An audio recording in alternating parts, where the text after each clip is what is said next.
दोस्तों, आज की कहानी है बहू मुझसे अब रसोई का काम ना होगा। दोस्तों, कहानी शुरू करने से पहले अगर आपने चैनल को सब्सक्राइब नहीं किया हो तो कर लीजिए ताकि आपके पास पहुंच सके हर नया वीडियो। अरे खाना निकाल, 25 मिनट का तो ब्रेक होता ही है, उसमें भी हाथ धोने और यहाँ तक आने में 5-7 मिनट निकल जाते। भूख लग रही है, जल्दी कर। शिवानी ने नीतू से कहा। नहीं दी, मेरा मन खाना खाने का मन नहीं कर रहा। क्यों भला, खाना नहीं लाई क्या? अगर नहीं लाई तो मेरे साथ शेयर कर, लेकिन खा जरूर इस समय तो।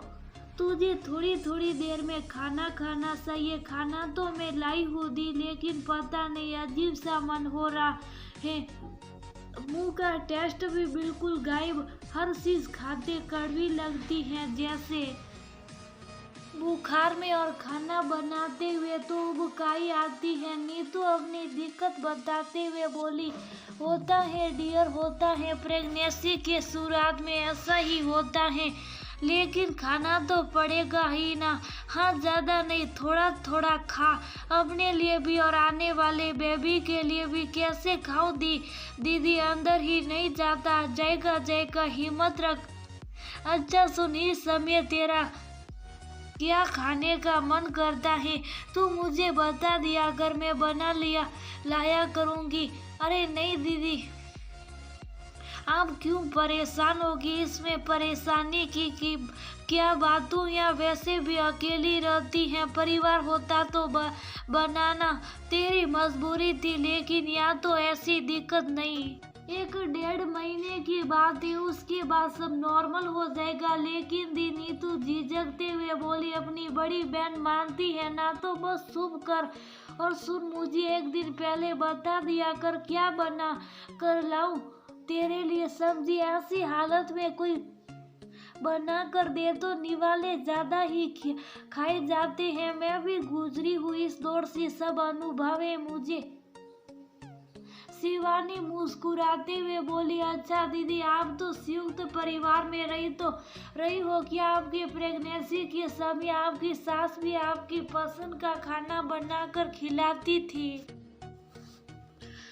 नीतू ने मुस्कुराते हुए पूछा। उसके बाद शिवानी के चेहरे की मुस्कुराहट यह कायक गायब हो गई और मन उस दौर को याद कर कड़वाहट से भर गया। वह कुछ कहती उससे पहले ही लंच खत्म होने की घंटी बज गई और दोनों अपनी अपनी क्लासेस में चले गए। नीतू स्कूल में 1 साल पहले ही आई थी। उसके पति दूसरे शहर में नौकरी करते थे और सास ससुर गांव में रहती। संडे सैटरडे को यहाँ तो शिवानी अपने पति के पास चली जाती, यहाँ जाते थे। नौकरी नहीं थी, इसलिए ट्रांसफर अभी मुश्किल था। बच्चों को दे शिवानी बैठी ही थी कि नीतू के प्रश्न ने उसे अतीत में धकेल लिया था। संयुक्त परिवार में शादी कराई। शिवानी को पहले हफ्ते में ही पता चल गया था कि इस घर की सारी जिम्मेदारी उसके कंधों पर ही है। पति ने आते ही माता पिता की सेवा का पाठ उसे पढ़ाया, तो सासू माँ ने आते ही उसे अपनी अनगिनत बीमारियों से अवगत कराया। नौकरी पैसा होते हुए भी शिवानी घर व बाहर की जिम्मेदारी बखूबी निभा रही थी। कई बार बहुत थक जाती, लेकिन बताती किससे, इसलिए फिर से हिम्मत जुटा काम में लग जाती। शादी के कुछ महीने बाद ही उसे अपनी प्रेगनेंसी के बारे में पता चला। उसके साथ साथ पूरा परिवार ये खुशखबरी सुनकर बहुत खुश था। शिवानी को लगा शायद इस समय सासू माँ उसकी थोड़ी बहुत मदद करवा दे, लेकिन ये सिर्फ उसका वहम था। हाँ, पति देव जब भी जितना भी समय मिलता उसकी मदद जरूर करवाते, लेकिन रसोई से दूर ही रहते। प्रेगनेंसी के शुरुआत में शिवानी का जी बहुत मसलता। खाना बनाते हुए तो उसे हर चीज से महक आती और साथ ही उल्टी लग जाती। खाना बनाते बनाते ही वह इतना उब जाती कि उसका खाने का बिल्कुल भी मन नहीं करता। उसका पति उसकी हालत देख कई बार घबरा जाता और अपनी माँ से इस बारे में कहता तो वह मुंह बनाते हुए कहती, शुरुआत में ये सब होना आम बात है, इतना घबराने की कोई जरूरत नहीं। शिवानी अपनी नाक पर कपड़ा बांधकर सबके लिए बमुश्किल खाना बनाती है और खुद अक्सर भूखी रह जाती या मन मार कर बच्चे के लिए थोड़ा बहुत खाती।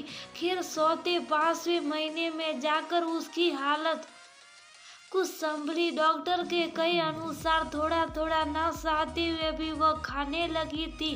शिवानी को बचपन से ही मीठे पुए खाने का बहुत शौक था और इस समय उसे बड़ी तलब उड़ती मीठे पुए खाने की, लेकिन मीठे पुए ना उससे शादी से पहले बने और ना बाद। कई बार कोशिश की लेकिन कढ़ाई में डालते ही आटा तीतर बीतर हो जाता।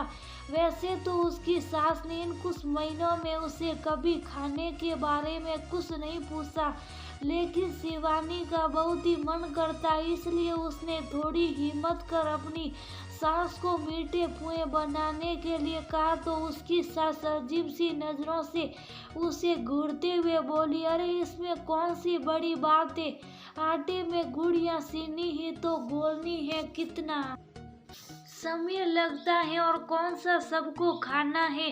2-4 पुए अपने लिए तल ले, वही मुझसे तो अब ज्यादा देर रसोई में खड़ा नहीं हुआ जाता। हाथ भी ठंड में कांपने से लगे हैं, कहीं अपने ऊपर तेल गिरा लिया तो और तेरी ही मुसीबत बढ़ जाएगी। शिवानी के पति ने भी अपनी माँ की ये बात सुनी तो उन्हें भी बुरा लगा। सर्दियों की छुट्टियां शुरू हो चुकी थी, इसलिए शिवानी के कहने से वह उसे उसके मायके छोड़ाया जहाँ शिवानी ने पहली बार अपने मन का खाया पिया। मैडम काम हो गया। बच्चों की बात सुन शिवानी अतीत से बाहर निकली। उन बातों को लगभग 15 साल बीत गए, लेकिन जब भी शिवानी को वह दौर याद आता है उसका मन कड़वाहट से भर जाता है। दोस्तों, एक बहू व पत्नी पूरे परिवार के लिए रात दिन सेवा में लगी रहती है, लेकिन जब उसे परिवार की मदद की आवश्यकता होती है उस समय सभी अपनी मजबूरियां गिनाने लगते हैं या उसकी परेशानी को हौसलों का नाम देकर पल्ला झाड़ लेते हैं। जीवन में मिले ऐसे कटु अनुभव एक स्त्री को आजीवन पीड़ा ही पहुंचाते हैं।